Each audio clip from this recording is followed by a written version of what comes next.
I've got some troubling news about England's royal family. The Welsh gold ring, a sacred treasure of the British throne, has mysteriously vanished from the heart of Buckingham Palace. For King Charles III, this is not merely a theft, but a dagger plunged into the very soul of the monarchy. As he grapples with grief and suspicion, hidden clues begin to surface, casting a shadow of doubt on the one person he trusted most, Queen Camilla. Secret meetings lies concealed behind a public smile. All transform the love of years past into a chasm of betrayal. Now Charles faces a brutal choice: protect the throne by dethroning Camilla, or cling to the wife he once cherished above all else. The rain howled outside Buckingham Palace, each drop battering the ancient windows as if trying to tear through the royal veil of silence. In the great hall, silver candles flickered, casting ghostly shadows of ancestral portraits as though the spirits of past monarchs were watching. King Charles III sat motionless like a statue, his gaunt hands gripping the arms of a red velvet chair. On the oak table before him lay an empty red velvet box. The Welsh gold ring, the sacred symbol of the Tudor dynasty, was gone. Charles was not a man easily broken. He had weathered storms of public outrage, venomous whispers about his past, and the haunting shadow of Diana. But this loss cut through him like a cold blade. The ring was not mere gold. It was the soul of the throne, an inviolable oath of the royal bloodline. Who had the audacity to defy him within his own palace? Not a word of this leaves this room, he roared, his voice thundering, making his courtiers bow their heads in fear. His eyes, sharp as a hawk's in the darkness, glinted with resolve. Find the culprit, at all costs. They knew that when Charles ordered a covert investigation, he wasn't merely hunting a stolen object. He was hunting a traitor. The crime scene was wiped clean with terrifying precision. Not a hair, not a fingerprint, not a speck of dust remained. The thief was no amateur. This was a master intimately familiar with every corner of the palace, every flaw in its security. Charles stood, his heavy footsteps echoing on the cold marble floor. A chilling thought crept into his mind. The enemy was here within these very walls. Queen Camilla entered the great hall like a gentle breeze, her blue silk gown gliding softly like water. But her eyes were sharp, masking a perfectly concealed anxiety. She knelt beside Charles, her hand resting on his shoulder, warm but calculated. "Charles, you mustn't let this destroy you," she whispered, her voice sweet as honey, yet sharp as a blade hidden in silk.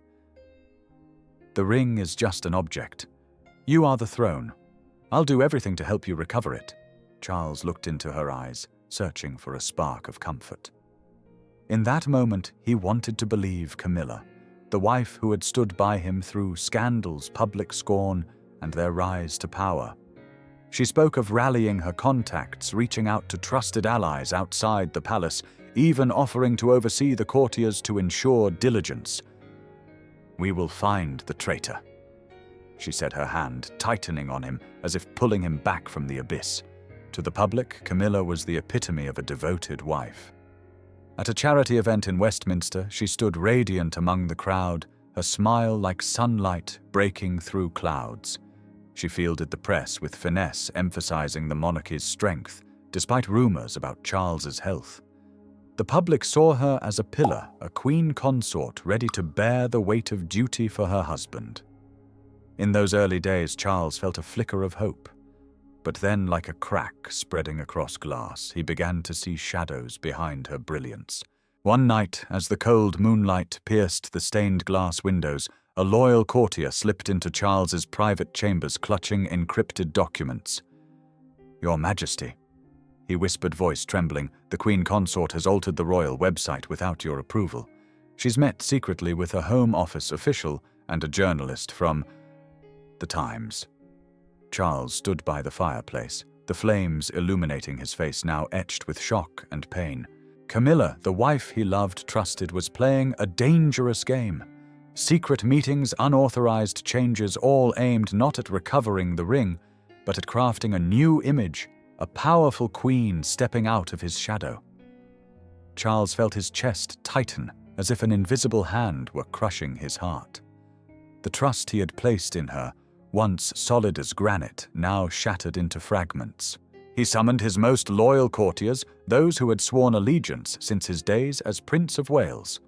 "Watch her," he ordered, his voice low like a death knell. "Every move, every word, every glance. I want to know everything." The courtiers nodded, understanding this was no mere hunt for a ring. This was a battle to protect the throne from an enemy hiding in plain sight. The rain outside continued to scream, like the cries of betrayed souls. Charles stood at the window, his gaze sad but resolute. The Welsh gold ring was more than an object. It was the symbol of his sovereignty, his bloodline. And if Camilla, the woman he once loved above all, was behind this crime, he would show no mercy, even if it meant breaking his own heart. Fog enveloped London, creeping around the towers of Clarence House, as if shielding the royal family's darkest secrets. In a hidden room behind oak-panelled walls, Camilla stood alone, the light from an antique oil lamp casting sharp lines across her ambitious face. The small room concealed behind a revolving bookcase was where she kept her secrets even Charles could never know. Camilla opened a small ebony box intricately carved with Celtic patterns. Inside, on black velvet, the Welsh gold ring gleamed under the lamplight like a cursed jewel. She lifted it, her fingers brushing the cold gold, feeling the weight of the power she had stolen. "The throne doesn't belong only to you, Charles," she whispered, her voice brimming with pride. She hadn't taken the ring out of greed or impulse. It was a declaration.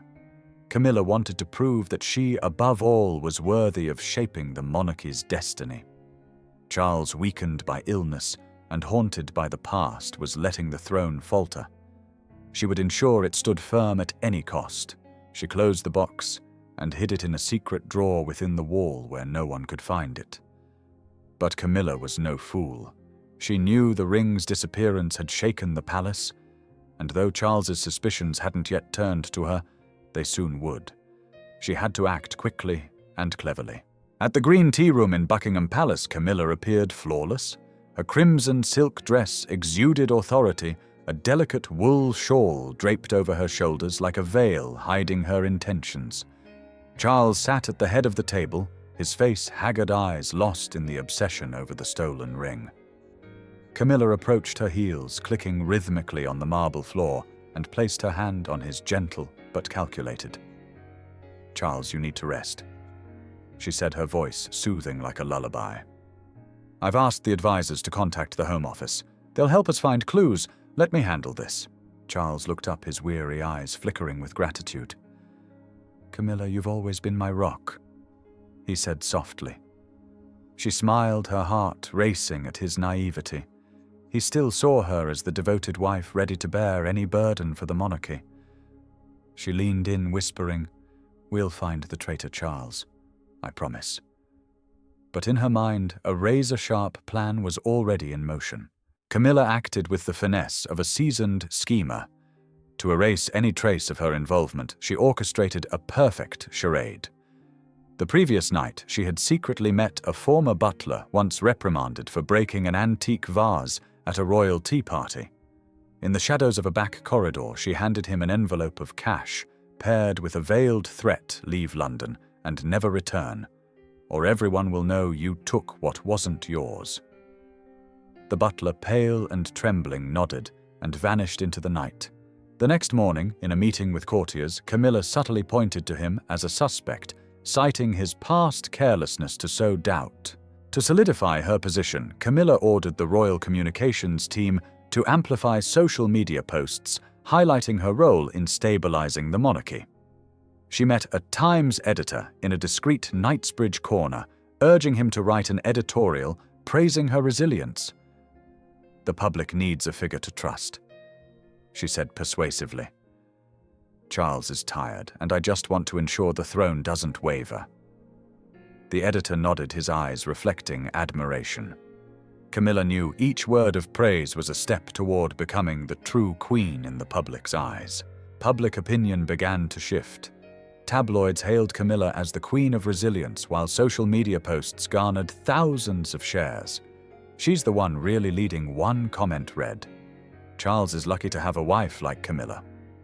Reading these in her secret room, Camilla smiled her fingers, tracing a black leather notebook where she recorded her plans, secret meetings, whispers to the press, steps to consolidate power. "They love me," she thought, her eyes blazing. "And Charles will never know." She believed she had erased all traces. The ring was safely hidden, and her chosen scapegoats had diverted the palace's suspicions.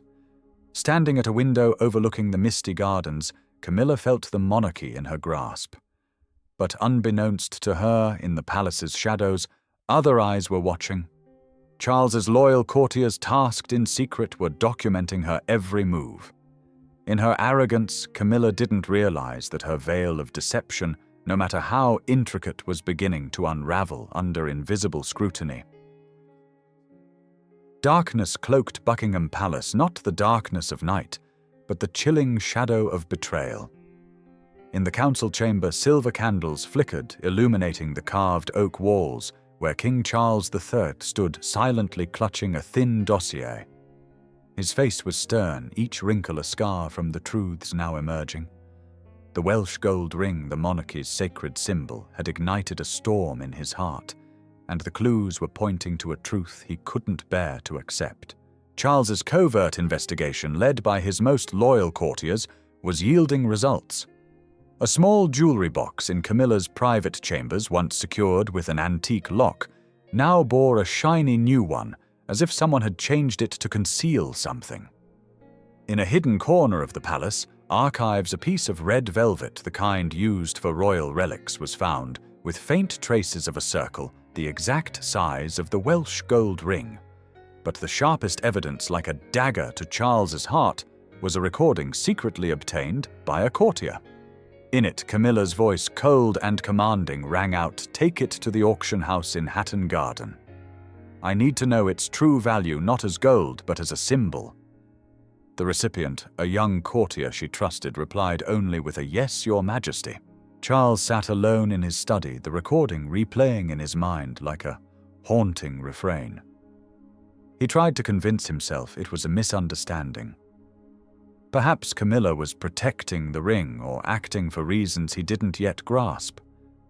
She was the wife who had weathered storms with him, the one he trusted above all. But each piece of evidence, the new lock, the velvet, her cold voice, shattered his fragile hope. His heart, already weary from years of battling public scorn and illness, broke under the weight of her deceit. Camilla, his bedside companion, had betrayed not only him, but the throne. Charles refused to let emotion cloud his judgment. He convened a reckoning in the council chamber, attended only by his most trusted advisers. The air was heavy like the calm before a storm. The candles flickered, casting light on ancestral portraits, as if past monarchs awaited his verdict.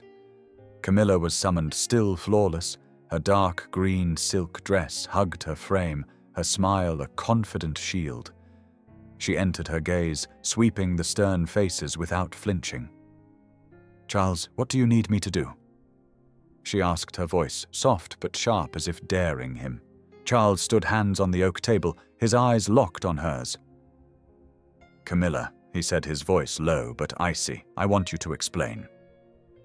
He signaled a courtier to place 3 items on the table: the jewelry box, with the new lock, the red velvet, and a small recorder. Camilla blinked briefly, but her smile held. "What is this, Charles, a jest?" she asked, her tone tinged with mockery. He pressed play on the recorder. Camilla's voice filled the ruse, unmistakable, ordering the ring to the auction house. The air froze. Advisers bowed their heads, avoiding her gaze. Camilla stood still, but her hands trembled slightly, a sign Charles didn't miss. "I hoped I was wrong," he said, his voice now laced with pain and anger. "I hoped you had a reason. But everything here," he gestured to the evidence, "points to you." Camilla laughed softly, a sound sharp as breaking glass. "Charles, you've misunderstood," she said calmly. "I only wanted to appraise the ring to ensure it was properly protected. You think I'd steal it?" But Charles didn't waver. He signaled for more documents to be placed on the table, reports of her secret meetings with the press, unauthorized website changes, and her framing of innocence to deflect suspicion. The evidence crashed like waves, drowning Camilla's perfect facade. Her smile faded, her eyes flashing with panic. "Enough," she snapped, her voice losing its control. "Fine, Charles, I took the ring, but not out of greed. I did it to prove I'm the one worthy of leading this monarchy. You're weak, Charles. You let the past and public whispers dim the throne. I only wanted to show that I, a true queen, could guide the monarchy through any storm." Her confession pierced the room like a sword.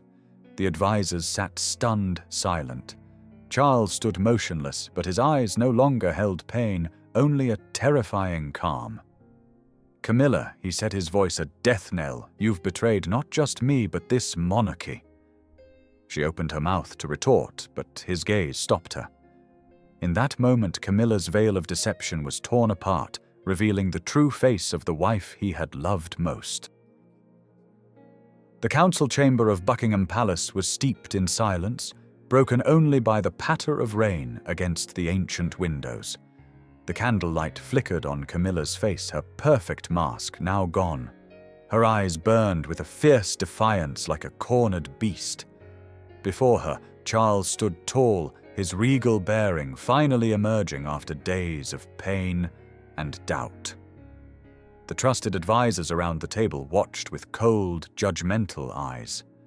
Camilla's veil had been ripped away, but she had no intention of begging for mercy. Camilla took a step forward, her dark green silk dress rustling like a storm's whisper. "Charles, you think you've won," she said, her voice sharp as a blade, trembling with the realization she was losing her grip. "If I fall, you'll lose everything. I know too much, Charles. The secrets you've buried, the mistakes you don't want the public to know. I'll drag this throne down with me." Her threat echoed, unsettling some advisors, their eyes betraying unease. Charles stood unmoving, his hands gripping the oak table, nails digging into the ancient wood. Camilla's words twisted into old wounds, the years of public criticism, the painful memories of Diana, the secrets he'd buried to protect the monarchy. But she pressed on, stepping closer, her eyes flashing with desperation and malice. "You're weak, Charles," she hissed. "You let the past imprison you. I tried to save this throne to make it stronger, but you choose to cast me out." She turned to the advisors, her tone shifting to contempt. "And you who call yourselves loyal think he can lead without me. I made the public love the monarchy again. I made them forget Diana's name like a curse, plunged the room into a deadly silence." An elderly advisor who had served since Queen Elizabeth II bowed his head, his hands trembling. But Charles didn't flinch. His granite-cold gaze locked on Camilla. Sensing her weakening position, Camilla played her final card. She pulled a thin dossier from her cloak, slamming it on the table with theatrical flair. "Here," she said, her voice shaking with anger and fear. "Are your secrets, Charles? Letters to politicians' funds moved to cover royal mistakes. If you exile me, I'll expose everything. The public will tear you apart." She laughed harshly, the sound like shattering glass.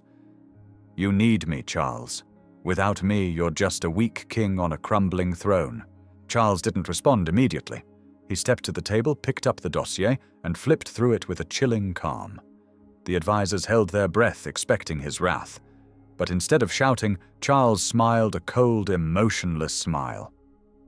"Camilla," he said, his voice a death knell, "you think these documents scare me. You think I didn't foresee this day."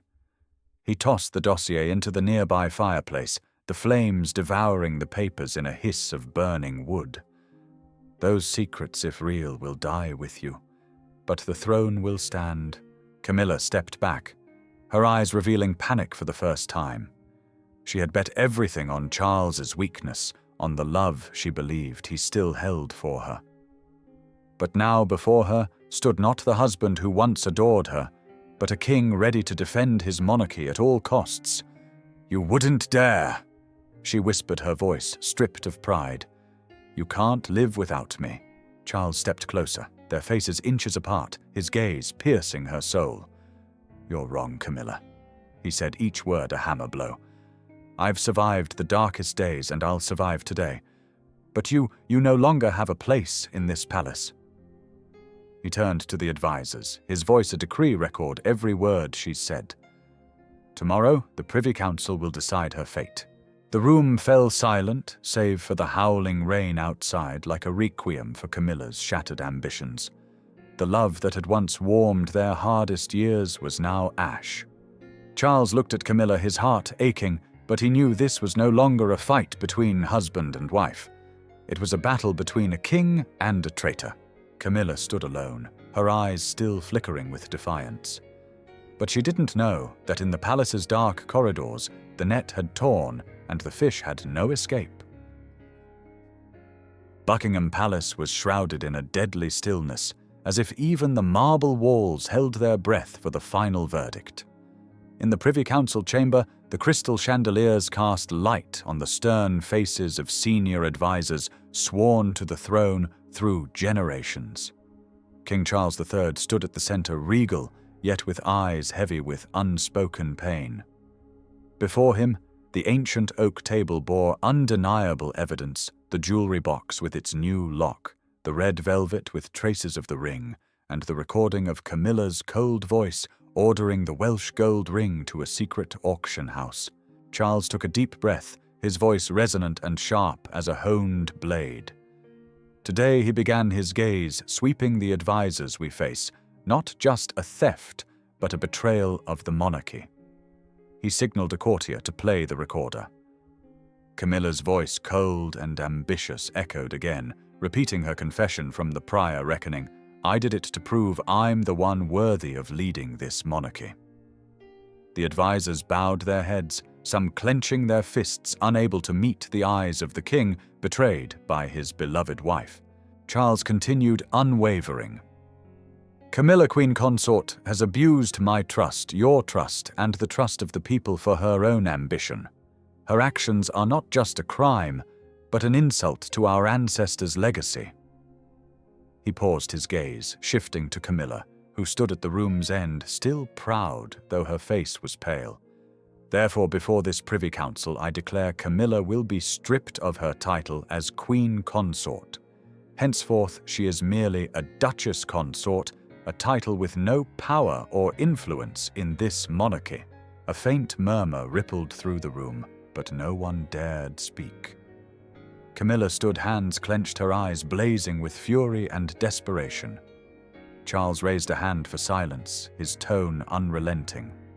"Furthermore, I order her to leave Buckingham Palace immediately. She has no place in this court nor in the heart of this monarchy." His words were a guillotine, severing the bonds that once tied them. Camilla stepped forward, her heels clicking on the marble like a death knell. She stopped before the table, her eyes locked on Charles, devoid of the warmth of the wife who once comforted him. "You think this is the end, Charles?" she hissed, each word venomous. "This throne will always bear a crack. You can banish me, but you can't erase the memory I've left. The public will remember me, the one who tried to save this monarchy from your weakness." Her voice trembled, but it carried the arrogance of one unbowed. Charles didn't respond. He merely looked at her, his granite-cold eyes unmoved by her final threat. Courtiers escorted Camilla from the room, her footsteps echoing in the halls like a requiem for her lost dreams. As the door closed, Charles sat, his hands trembling on the table. A courtier placed a red velvet box before him. Inside, the Welsh gold ring gleamed, its gold marred by a small crack, like a symbol of his broken heart. Charles lifted the ring, his fingers tracing the crack, feeling the coldness of the gold. Pain surged in his chest, not just for the love turned to betrayal, but for all he had lost. Camilla was not just the wife he cherished, but the one he hoped would help him build a strong monarchy. Now she has a painful memory, a scar on the throne. He looked out the window, where the rain had ceased, leaving glistening droplets on the glass like the palace's tears. Charles knew that though he had reclaimed the ring and held the throne, the cost was immense. The public, though loyal, would never see him the same. Their trust was shaken, and Camilla's shadow would haunt the monarchy for years. But he told himself he hadn't let her drag him down with her. Charles placed the ring back in its box, closing it with a dry click. The throne was still his, though it now bore an unhealable crack. In the room's silence, he stood the posture of a king who had fought not just an enemy, but his own heart. Did King Charles do the right thing by banishing Camilla? Is this the most fitting end for her? Share your thoughts with us in the comment section. Remember to like, share, and subscribe for more. Also click the next video showing on your screen. You will enjoy it.